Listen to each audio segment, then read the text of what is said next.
दोस्तों, शायद ही इस दुनिया में कोई ऐसा व्यक्ति होगा, ऐसी कोई महिला होगी जिसकी ज़िंदगी में संघर्ष और परेशानियां ना हो। आज की जो कहानी मैं आपको बताने जा रहा हूँ, ये कहानी है एक महिला की। उस महिला की ज़िंदगी में भी संघर्ष और परेशानियों की भरमार थी। उस महिला का इतना दुखद अंत होगा, शायद ही किसी ने कल्पना की होगी। इस महिला के 3 बच्चे थे और इन तीनों का भी बेहद दुखद अंत होता है। ये किसने और क्यों किया, ये जानने के लिए तमाम लोग सोशल मीडिया पर पन्ने दर पन्ने पलट रहे थे। लेकिन जब जानकारी मिलती है कि ये किसने किया है, तो सब लोग हैरान हो जाते हैं। इस कहानी में पुलिस ने जिस तरीके से इस केस की इन्वेस्टिगेशन की और सिर्फ कुछ ही दिनों के अंदर ही इस केस को सुलझाया, वो अपने आप में पुलिस इन्वेस्टिगेशन की मिसाल है। नमस्कार दोस्तों, मैं हूं दिनेश और आपका बहुत बहुत स्वागत है क्राइम मिस्ट्री चैनल पर। हम कहानी शुरू करें उससे पहले अगर आपने इस चैनल को सब्सक्राइब नहीं किया है तो जल्दी से इस चैनल को सब्सक्राइब कर लीजिए और नोटिफिकेशन बेल भी ज़रूर ऑन कीजिएगा, जिससे लेटेस्ट वीडियोस की नोटिफिकेशन आप तक पहुंचे सबसे पहले। तो आइए देखते हैं इस पूरी कहानी को। ये कहानी है उत्तर प्रदेश के आगरा ज़िले की। आगरा में एक इलाका है कूचा साधुराम। इस जगह से 22 जुलाई 2021 की सुबह लगभग 9:30 बजे के आसपास कंट्रोल रूम को फ़ोन पहुंचता है कि इस इलाके में एक ही घर में 4 सदस्यों का मर्डर हुआ है, यानी कि माँ और 3 बच्चों की हत्या कर दी गई है। इस खबर को सुनने के बाद पुलिस के रोंगटे खड़े हो जाते हैं। पुलिस सख्ते में आ जाती है। उस इलाके को कुछ ही देर में छावनी के रूप में तब्दील कर दिया जाता है कि कहीं कोई बड़ा हादसा न हो जाए, पब्लिक का गुस्सा न बढ़ जाए। पुलिस जब मौके पर पहुंचती है तब तक उस घर में किसी ने प्रवेश नहीं किया था। लगभग 60 गज का मकान जो कि 2 मंजिल बना हुआ है। पुलिस दौड़ती हुई जाती है और देखती है कि फ्लोर पर एक महिला की लाश पड़ी हुई है और कुछ ही पास में एक बच्चे की लाश पड़ी है। फिर पुलिस ऊपर वाली पहली मंजिल पर पहुंचती है। देखती है कि बेड पर एक छोटी लड़की और लड़का खून से लथपथ पड़ा हुआ है। जब इनके बारे में पता किया जाता है तो जानकारी मिलती है कि इस महिला का नाम रेखा राठौर है। उम्र लगभग 35 साल। इसका सबसे बड़ा बेटा वंश, जिसकी उम्र लगभग 12 साल। दूसरे नंबर का बेटा पारस, जिसकी उम्र लगभग 10 साल। एक बेटी माही, जिसकी उम्र लगभग 8 साल। यहाँ जहाँ लाश पड़ी हुई थी वहीं पास में पूजा की थाली भी पड़ी हुई थी। पुलिस ने ये समझने में ज़रा सी भी देरी नहीं लगाई कि हो न हो ये हत्याएं जो हुई हैं वो तंत्र मंत्र के चलते हुई हैं और हत्यारे ने पूजा पाठ करने के बाद इनकी किसी धारदार हथियार से गला रेत कर हत्या कर दी है।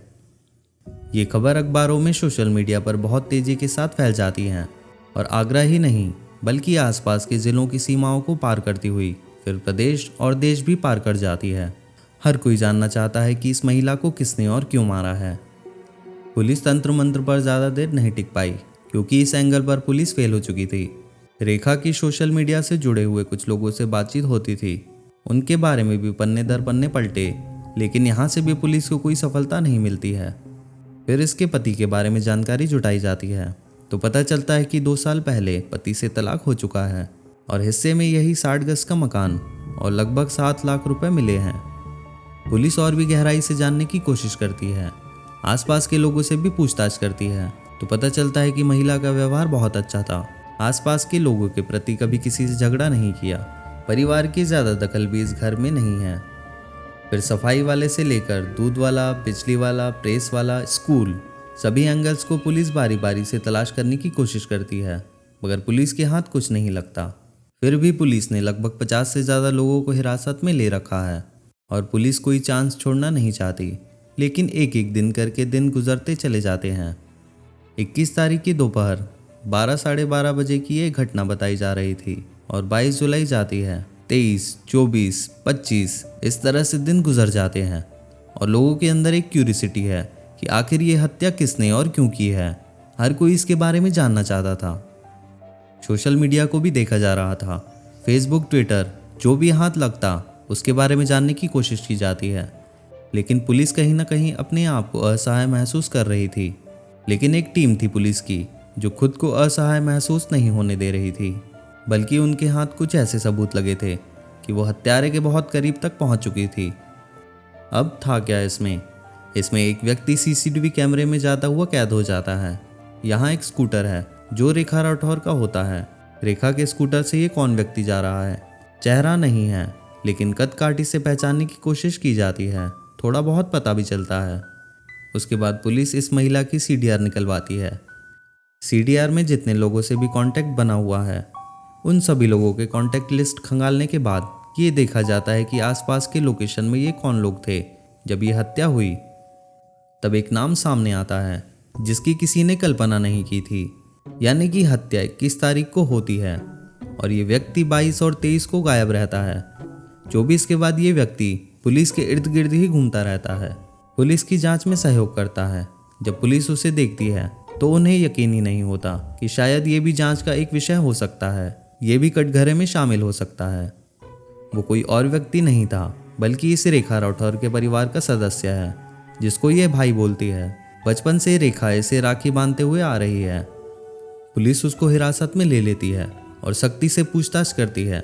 जब पूछताछ करती है तो पता चलता है कि उसने लगभग 2 लाख रुपए उधार ले रखे हैं। अब रेखा राठौर अब इस आगरा को छोड़कर दिल्ली में जाना चाहती है।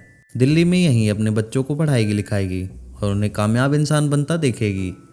लेकिन उसको ये घर बेचना है और ये घर बेचने की बात अपने भाई संतोष से कहती है कि कोई ऐसी पार्टी जो मेरा घर खरीद सके, मुझे यहाँ नहीं रहना है क्योंकि यहाँ मेरे पति सुनील राठौर की यादें जुड़ी हुई हैं।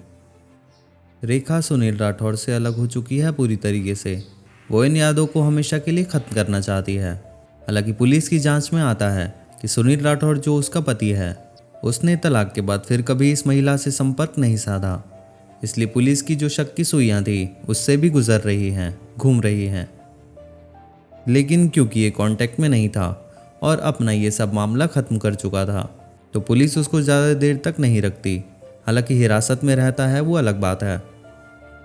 संतोष कुमार से जब आगे की पूछताछ की जाती है तो संतोष कुमार कहता है कि उसने रेखा राठौर से अलग अलग बार में 10,000, कभी 15,000, लगभग 1 लाख रुपए और उधार ले रखे हैं। रेखा राठौर अपने पैसे वापस चाहती थी, इसलिए वो बार बार पैसे के लिए तगादे कर रही थी और उधर संतोष का कामकाज भी कुछ ठीक नहीं चल रहा था। संतोष चाहता है कि ये पैसे भी ना देने पड़े और अपना काम भी हो जाए, तो मकान दिखाने के बहाने अपने दोस्त अंशुल और वीरू को घर पर लेकर आता है। ये बात है 21 जुलाई की दोपहर 12:10 के आसपास की। ये बैठकर पहले चाय पीते हैं। चाय पीने के बाद इस बीच रेखा पूजा करने के लिए जाती है। पूजा की थाली सजी हुई थी। ये लोग नाश्ता करते हैं और वो पूजा करके जैसे ही निकलती है वो अपना घर दिखाने लगती है। जब हम अपनी प्रॉपर्टी बेचते हैं तो बारीकी से हर चीज़ को दिखाते हैं, बताते हैं। वैसे ही रेखा ने किया। यही मौका मिलता है और मौका मिलते ही संतोष अपने दोस्त के साथ मिलकर अपनी बहन की धारदार हथियार से गर्दन काट देता है। बस इस बात को, इस वाक़ये को जो रेखा का बेटा है बीच वाला, जिसकी उम्र लगभग 10 साल है, पारस, देख लेता है। माँ का गला जब वो शख्स काट रहा था तब वो पारस को देख लेता है तो वो भागकर उसको पकड़ लेते हैं और उसका भी गला काट देते हैं। अब इन्हें कहीं ना कहीं हत्यारों को ये डर तो था ही कि पोल खुल जाएगी, तो ये लोग छत पर जाते हैं और ऊपर माही और वंश भी होते हैं। उनका भी ठीक वैसे ही गला काटते हैं जैसे माँ और बेटी का काटा है। वो बेड पर जैसे थे वैसे के वैसे ही पड़े रहते हैं। हत्यारों ने घटना को अंजाम दे दिया है लगभग दोपहर के 12:30 के आसपास, और इसके बाद वो घर के अंदर 4:10 तक रहते हैं, यानी कि घर का एक एक कोना खंगाल मारते हैं। संतोष ने खुद स्वीकार किया है कि जो पति से तलाक के बाद 7 लाख मिले थे, शायद वो रुपए घर के अंदर ही रखे हुए थे। आज उसकी हत्या करने के बाद शायद वो पैसे का मेन इरादा था, लेकिन घर के अंदर उतने रुपए नहीं मिले। बस 2-2.5 हज़ार रुपए के आसपास और थोड़ी सी ज्वेलरी मिली थी, बच्चों के टैबलेट, लैपटॉप और मोबाइल। इसके अलावा कोई बड़ी चीज़ हाथ नहीं लगी। जाते जाते वो अपने साथ स्कूटर भी ले जाते हैं। हत्या करने की एक ही वजह थी, रेखा राठौर के पैसे और उसके जेवरात। लेकिन उसके पास इतनी बड़ी प्रॉपर्टी, इतना बड़ा सामान मिला ही नहीं जैसे संतोष ने उम्मीद जताई थी। संतोष ने अपने आप को छुपाने की बहुत कोशिश की, लेकिन कत्ल कभी छुपता नहीं। सच हमेशा सामने आ ही जाता है। वक्त ज़रूर लगता है, लेकिन सच्चाई कभी छुपती नहीं। पुलिस ने 2 आरोपियों को गिरफ्तार कर लिया है। अंशुल अभी फरार चल रहा है। पुलिस ये दावा कर रही है कि तीसरे आरोपी को भी वो गिरफ्तार करके जेल भेज देगी। लेकिन दोस्तों, इस घटना से हमें ये सीख मिलती है कि कितना ही कोई करीबी क्यों ना हो, उस पर एकदम से विश्वास नहीं करना चाहिए। खासकर ऐसी महिलाओं को जो बिल्कुल अकेली रहती हैं, तन्हा रहती हैं, जो अपने परिवार से, अपने पति से अलग रहती हैं। उनके लिए जीवन में अलग होने के बाद संघर्ष बढ़ जाता है, परेशानी बढ़ जाती है। सोचिए ज़रा कि 3 बच्चों की परवरिश, उनकी पढ़ाई लिखाई, ये सब कितनी मुश्किल हो जाती है एक औरत के लिए। जबकि एक व्यक्ति या उसका परिवार मिलकर सब कुछ कर सकता है। लेकिन एक महिला के लिए वाकई ये मुश्किल है। यहाँ रेखा राठौर का और उसके बच्चों का जो दुखद अंत हुआ वो वाकई अपने आप में एक परेशान करने वाला है, दिल दुखाने वाला है। पुलिस ने जब इस घटना का खुलासा किया तो पुलिस भी खुद हैरान हो गई थी कि एक भाई अपनी बहन का, अपने भांजे भांजियों का इस तरीके से मर्डर कर सकता है। समझ नहीं आता। दोस्तों, इस कहानी को सुनाने का हमारा उद्देश्य किसी को परेशान करना बिल्कुल नहीं है, बस आपको जागरूक करने का है। इसी के साथ इस कहानी को समाप्त करते हैं। मिलते हैं ऐसी ही किसी नई कहानी में। तब तक के लिए नमस्कार।